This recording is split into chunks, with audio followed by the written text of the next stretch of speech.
In this example, we're going to be looking at projectile motion, which follows this equation right here.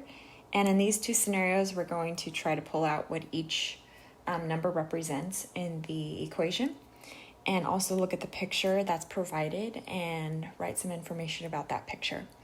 So in this generic equation, your middle number here represents the initial velocity.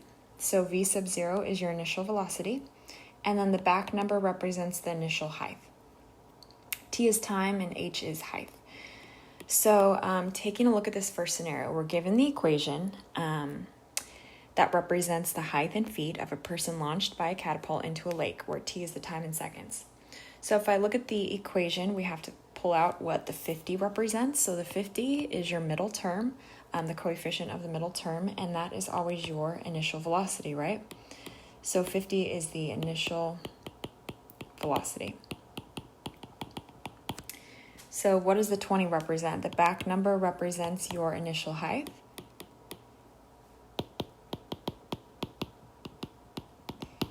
So taking a look at the actual graph provided, we're going to be answering the next three questions. So what is the maximum height? The maximum height is right here at the vertex, right? So the maximum height, this is a 59, by the way, 0.06, and there's a couple digits after it. So I'm just going to round to the nearest tenth. So the maximum height is 59.1 feet. When does this occur? So the x coordinate here is your time, so approximately 1.6 seconds.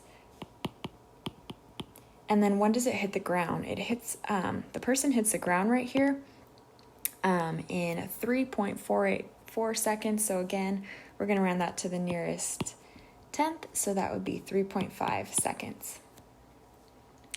For this last scenario, we're given the equation that represents the height in feet of a flotation device above the water after x seconds. So it's being thrown into the water. So what does your 10 represent? 10 is your coefficient of your middle term. And again, the middle term represents the initial velocity. So 10 is your initial velocity. 15 represents the last term here, which is always your initial height.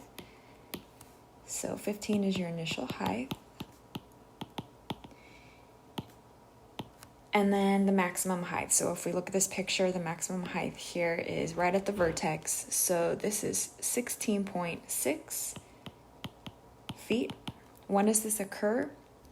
So it occurs, your x coordinate of your vertex is 0.313, so 0.3 seconds after it gets thrown. And then when does it hit the ground? It hits the ground right here, so that would be approximately 1.3 seconds.